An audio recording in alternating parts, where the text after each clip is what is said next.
All right, KGD on the bench. So it is a true relic in the sense that someone put actual effort into this. You could feel the different coats. Even this, you can feel coats. It's not just clear over. It has a nice countered heel. It's very, very reminiscent to what I would expect from a M-Musi. Has oversized strap buttons, which is good. A real roasted maple neck. KRS-3S1022 is the actual model potentially. These look to be the same sort of tuners you get on all sorts of guitars, similar to what Geiger. Oh gosh, there's so many. You're not going to be able to see it. So this is like a mint pickguard and trim cover. And there's a front. Again, same sort of quality treatment. This is, let's go here, a true 12-inch. And I measured at the nut and at the last fret. It stays exactly the same throughout. Now, these seem to be stainless steel. They're not the best finish. They're all right. There's a little bit of flatness, some roughness. And with that, there could use some polishing if you want to make it a perfect fret, or you can just polish the living crap out of it and not do the perfect crowning, and you're going to get plenty quality out of it. Has a roller string tree, a bone nut, which is over the edge on this end, so I'm going to have to do something about that. The guitar itself is actually quite light. It strikes again. There we go. So it's a pretty nice guitar. This is on the lower end side of weight for a Strat, unlike the Fragile, which is a little bit heavier than this, and M-Musi, which is pretty much average, which is not a bad thing. I like light guitars. Now, this is mahogany, real roasted maple.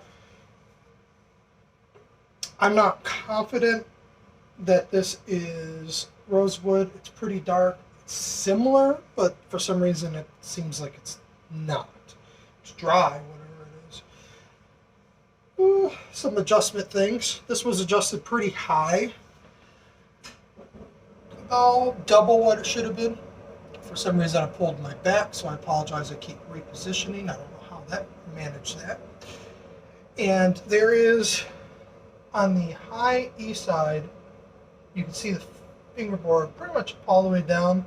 It doesn't get too bad until the fret, the 13th physical fret. It's a little extra, but you just get by with most likely not having an issue. But it's silly. If the manufacturers ever watch this, go on the side of the high E.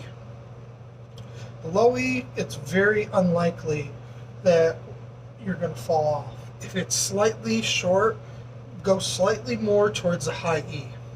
Trust me. Now, pickups are just ceramic.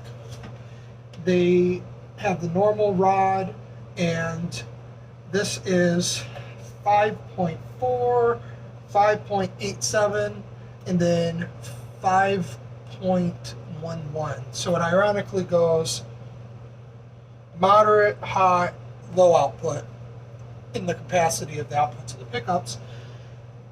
You don't notice it too much, but it's already really low output when you start talking the fives. And that's similar to what you would expect out of like a Squire Affinity.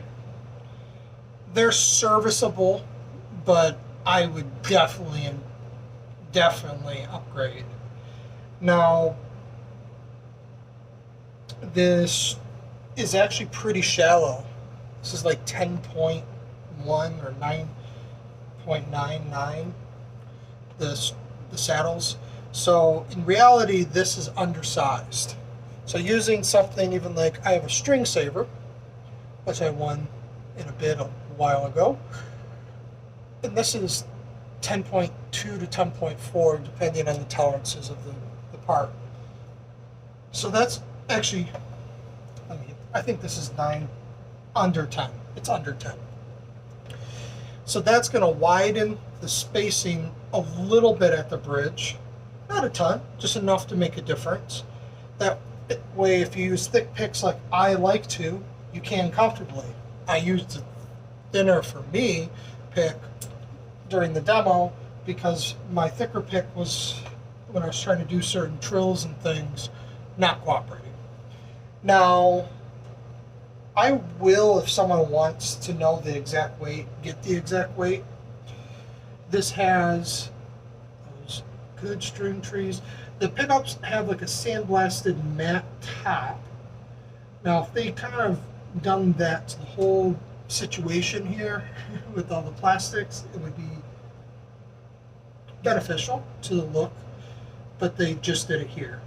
And these are really, really narrow spaced pickups. And the hardware is obviously unaged. So you have shiny new and actually quite good Relic job. The bridge pickup is not wired to a tone. It's just middle, up middle, then you got neck. Normal wiring, nothing fancy or special. The pickups are reverse wound, reverse polarity. So you got north, north, south. I'm thinking of doing injector, which is north, that's north. Yeah, just my luck. So they're all north. So you could always do things to compensate for that. Now, because the string spacing is on the more narrow side, this is a neck injector, but it could easily work in the bridge, as could this. It is a GFS True Coil 2.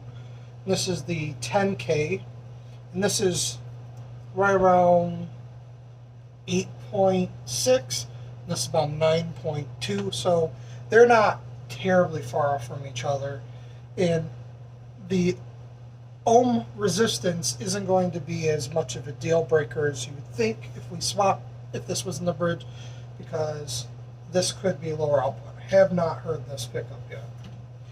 Now, I like lipstick tubes, and I could always put that in the middle like I have. This is supposed to be 8K, but it is under 8, so it worked well, and lipstick tubes are always a little bit quieter. I do plan on doing another video that's going to be me finishing the adjustment on this guitar, demonstrating that it's good or if it has issues, and then a acoustic play, see how it sounds, because it's going to get a little quieter, a little brighter, a little snappier when you lower the saddles. I don't like super high action anyway. And then plug it in, and I'll already adjust the pickup heights and everything. Now, if I keep this and modify it, I will do a mod video. I don't know if anyone's watching these, but regardless, if I like the guitar, there's no reason not to keep it. And it's a cool guitar. So that is where I'm at. Potentially put an HS3 in the bridge. Not sure what I'm going to do exactly. Might not even keep it. I might adjust it, and it might have issues I can't work around. And I'm going to test the living crap out of these frets to make sure, because that's something I can't fix. I can't just like take a screwdriver and a hammer and just knock it over. It'll tear up everything if it moves reasonably. But that's where I'm at. Hope you guys have a blessed day. Next video will be it adjusted. Oh, and because of the string spacing, I might be able to put this GFS solid steel block in there, because it is just a little bit neck heavy, and that could bring balance. And I have some tuners with top. These are all parts discontinued top lock, which are annoying to use but work phenomenally. And I have the original buttons, which are vintage, so that would be a nice look. Well, I'm not going to draw this out any longer. Hope you guys have a blessed day. If there's something you want to see, if I keep it, or any questions you have, I'll be happy to help you.